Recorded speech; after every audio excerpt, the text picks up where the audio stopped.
సంఘాలకు సంబంధించినటువంటి సభ్యుల పొదుపును అలానే వాళ్ళు కట్టేటటువంటి వడ్డీని పూర్తిగా ఒక ఆర్పి గారు తన సొంతానికి వాడుకున్నారన్నటువంటి విషయం నా దృష్టికి తీసుకువచ్చారు పార్టీ అధ్యక్షులు అమలు రెడ్డి గారు. గత 15 రోజులుగా ఈ సమస్య నలుగుతోంది. వాళ్ళు దీని మీద నేషనల్ అధికారులకు ఫిర్యాదు చేశారు. బ్యాంకులో ఉన్నటువంటి ఉద్యోగస్తులు కూడా ఈ విషయాన్ని తెలియజేసినప్పటికీ పెద్దగా చర్యలు తీసుకోలేదు. ఏదో జరుగుతోంది, అందరూ చాలా ఆందోళన చెందుతున్నారు.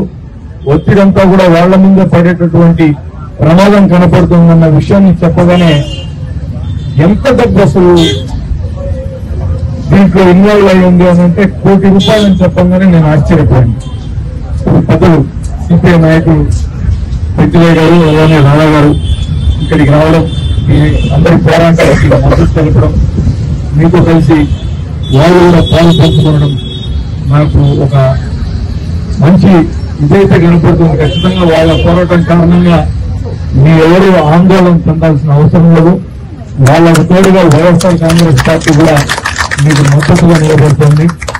మీతో పాటు ఇంత దూరం వచ్చేనా ఈ మొత్తం అధికారుల మీద, బ్యాంకు అధికారుల మీద తగిన చర్యలు ప్రభుత్వం తీసుకునేంత వరకు మీతో కలిసి నడుస్తామని నేను ఈ నియోజకవర్గ సమన్వయకర్తగా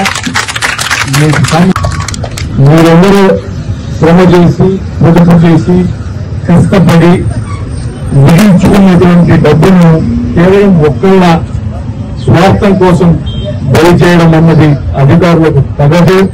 ఇటువంటి పనులు మళ్లీ తిరుపతి నగరంలో మిగతా సంఘాల్లో చోటు చేసుకోకుండా ఉండాలంటే ఈ పనులకు కారణమైనటువంటి వారందరి మీద కఠినమైనటువంటి చర్యలు సంబంధిత అధికారులు తీసుకోవాల్సినటువంటి అవసరం ఉందన్న విషయాన్ని మరోసారి నొక్కి చెబుతూ మీతో పాటు కలిసి నడుస్తారని తెలియజేసుకుంటూ